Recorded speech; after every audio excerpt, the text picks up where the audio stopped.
Very good morning. Competitive ఎగ్జామ్స్కి 2024లో ఎవరైతే రాయబోతా ఉన్నారో వారందరికీ ఈ క్లాసెస్ యూజ్ అవుతాయి. సో ఎస్పెషల్లీ రైల్వే వాళ్ళు మాత్రం మిస్ అవ్వకండి. యాజ్ యూజువల్గా స్టాఫ్ సెలక్షన్ కమిషన్ వాళ్ళు కూడా ఫాలో అవ్వడానికి ప్రయత్నం చేయండి. సో ఈ క్లాస్లో మనం డిస్కస్ చేయబోయేది నోబెల్ ప్రైజెస్. సో నోబెల్ ప్రైజెస్లో పీస్ ప్రైజ్, ఫిజిక్స్లో అండ్ ఎకనామిక్స్లో, కెమిస్ట్రీలో, మెడికల్లో అండ్ లిటరేచర్లో ఎవరెవరికి వచ్చాయి అనే క్వశ్చన్స్తో పాటు జీకే ఓరియంటెడ్ కూడా ఎలాంటి క్వశ్చన్స్ అడిగే అవకాశం ఉంటుంది అనేది కూడా మనం డిస్కస్ చేయబోతా ఉన్నాం. సో ముందుగా మన ఛానల్ ఎవరైనా మొదటిసారి ఫాలో అవుతున్నట్లయితే ఒకసారి నా క్లాసెస్ చూడండి, ప్రీవియస్ క్లాసెస్. నచ్చినట్లయితే సబ్స్క్రైబ్ చేసుకొని బెల్ ఐకాన్ క్లిక్ చేసుకొని ఫాలో అవడానికి ప్రయత్నం చేయండి. మన యొక్క యాప్ లాస్ట్ బెంచెస్ హబ్ అనే యాప్ని డౌన్లోడ్ చేసుకోండి. లింక్ డిస్క్రిప్షన్లో ఇచ్చాను. టెలిగ్రామ్ ఛానల్లో కూడా జాయిన్ అవ్వండి. దాని యొక్క లింక్ కూడా మీకు డిస్క్రిప్షన్లో అవైలబుల్ ఉంటుంది. సో లైక్ చేయడం మర్చిపోకండి, షేర్ చేయడం అస్సలు మర్చిపోకండి.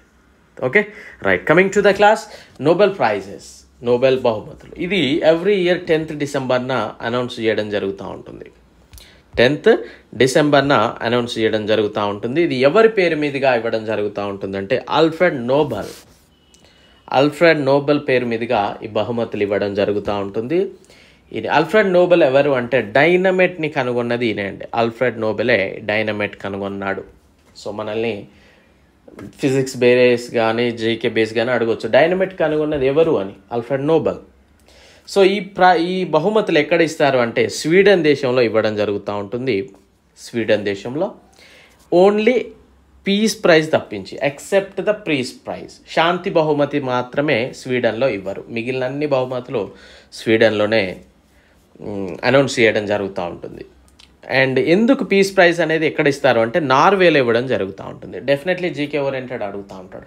పీస్ ప్రైజ్ ఎక్కడ ఇస్తారు అంటే మనం వెంటనే స్వీడన్ అని పెట్టొద్దు. నోబెల్ బహుమతులు అన్నీ కూడా స్వీడన్లోనే ఇస్తారు ఎక్సెప్ట్ ద పీస్ ప్రైజ్, శాంతి బహుమతి. సో శాంతి బహుమతి అనేది నార్వేలో ఇవ్వడం జరుగుతూ ఉంటుంది. మొట్టమొదటి ఈవెంట్ ఎప్పుడు జరిగింది అడిగే అవకాశం ఉంటుంది, 1901లో. సో ప్రైజ్ మనీ వచ్చేసి 10 మిలియన్ స్వీడన్ క్రోన్స్ అండి.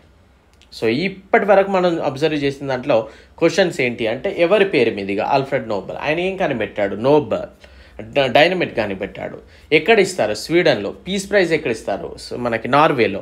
మొట్టమొదటి ఈవెంట్ ఎప్పుడు జరిగింది, 1901లో. ఇలాంటి క్వశ్చన్స్ మనకి ఎదురయ్యే అవకాశం ఉంటుంది. అండ్ దాంతోపాటు జీకే ఓరియంటెడ్గా భారతీయ వ్యక్తులు ఎవరెవరికి వచ్చాయి అండ్ ఇండియన్ ఆరిజిన్, భారత మూలాలు కలిగిన వాళ్ళు ఎవరైనా నోబెల్ బహుమతిని అందుకున్నారా అనేది కూడా అడుగుతూ ఉంటాడు. సో మొట్టమొదటిసారిగా భారతదేశం నుండి రవీంద్రనాథ్ ఠాగూర్ గారు 1913లో అందుకోవడం జరిగింది. లిటరేచర్లో ఫస్ట్ ఇండియన్ ఎవరు అంటే రవీంద్రనాథ్ ఠాగూర్ గారు 1913లో సాహిత్యంలో అందుకోవడం జరిగింది. ఆ తర్వాత సర్ సివి రామన్ గారు 1930లో ఫిజిక్స్లో, మదర్ తెరిసా గారు 1979 పీస్ ప్రైజ్ శాంతి బహుమతి, అమర్త్య సేన్ గారు 1998 ఎకనామిక్స్లో, కైలాస్ సత్యార్థి గారు 2014లో పీస్ బహుమతి అందుకోవడం జరిగింది. ఇక్కడ వీళ్ళందరినీ కూడా ఇయర్తో పాటు వారు ఏ రంగంలో అందుకున్నారు అనేది కూడా మీరు చదవాల్సిన అవసరం అవుతుంటుంది. నెగ్లెక్ట్ చేయకండి, ఎస్పెషల్లీ రైల్వే వాళ్ళు. అండ్ నెక్స్ట్ వచ్చేసి హరగోవింద్ ఖురానా, వీళ్ళు అబ్రాడ్లో వండుకుంటూ అందుకున్న వాళ్ళు కావచ్చు, చెప్పొచ్చు, ఆ విధంగా చెప్పొచ్చు. హరగోవింద్ ఖురానా 1968 మెడిసిన్లో అందుకున్నారు. సుబ్రహ్మణ్యం చంద్రశేఖర్ 1983 ఫిజిక్స్లో అందుకున్నారు. వెంకట్రామన్ రామకృష్ణన్ గారు 2009 కెమిస్ట్రీలో అందుకున్నారు. అభిజిత్ బెనర్జీ గారు 2019 ఎకనామిక్స్లో అందుకోవడం జరిగింది. అండ్ మొట్టమొదటి మహిళ ఎవరు అంటే మేరీ క్యూరీ గారు 1903లో ఫిజిక్స్ రంగంలో అందుకోవడం జరిగింది. సో ఈ విధంగా జీకే అడిగే అవకాశం ఉంటుంది. Coming to the current affairs, 2023 కనుక చూసినట్లయితే నోబెల్ శాంతి బహుమతి పీస్ ప్రైజ్ 2023లో నర్గిస్ మెహమ్మదీ గారికి రావడం జరిగింది. కొన్నిసార్లు అడుగుతాడు ఏ దేశానికి సంబంధించిన వ్యక్తి అని అడిగే అవకాశం కొన్నిసార్లు లేకపోలేదు. సో ఇది చదవండి, 2023లో ఇరాన్కి సంబంధించిన వ్యక్తి నర్గిస్ మొహమ్మదీ. సో లేటెస్ట్వే ఎక్కువగా అడుగుతాడు కనుక 2023 ఇస్ ద ఫైన్. బట్ 2023 కనుక చూసినట్లయితే ఎలిస్ బైలిస్టీస్కి Memorial Center for Civil Liberties అనే దానికి నోబెల్ పీస్ ప్రైజ్ వచ్చింది.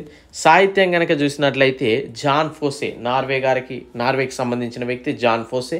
అండ్ 2022లో యానీ ఎర్నాక్స్ గారికి రావడం జరిగింది. అండ్ మెడిసిన్ ఫిజియాలజీ అని కూడా పిలుస్తాం. వైద్య రంగంలో కనుక చూసినట్లయితే Catalin క్యారికో హంగేరీకి and Drew vein Mann యుఎస్ఏకి సంబంధించిన వ్యక్తి ఇద్దరికి రావడం జరిగింది 2023లో. 2022లో శావంటి పాబో గారికి రావడం జరిగింది. అండ్ ఫిజిక్స్ కనుక అబ్జర్వ్ చేస్తే మనం Pierre Agostini USA, Ferenc Krausz Germany, Anne L Huillier Sweden దేశానికి సంబంధించిన వ్యక్తి. ఈ ముగ్గురికి 2023లో ఫిజిక్స్ రంగంలో నోబెల్ ప్రైజ్ అనేది అనౌన్స్ చేశారు.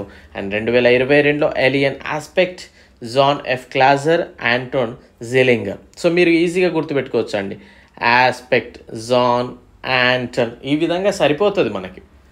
అండ్ కెమిస్ట్రీ కనుక చూసినట్లయితే Moungi Bawendi USA, Louis Brus USA, Alexei Ekimov USA. ముగ్గురు కూడా యుఎస్ఏకి సంబంధించిన వ్యక్తులకే కెమిస్ట్రీ రంగంలో రావడం జరిగింది.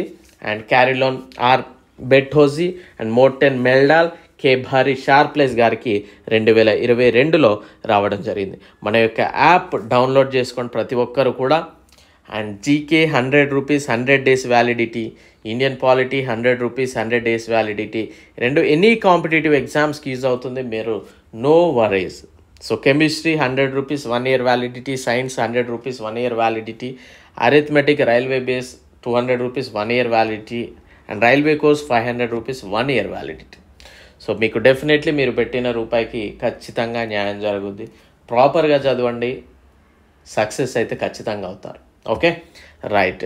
నెక్స్ట్ కనుక చూసినట్లయితే ఆర్థిక రంగం ఎకనామిక్స్ కనుక అబ్జర్వ్ చేస్తే 2023లో క్లాడియా గోల్డిన్ యుఎస్ఏ గారికి రావడం జరిగింది.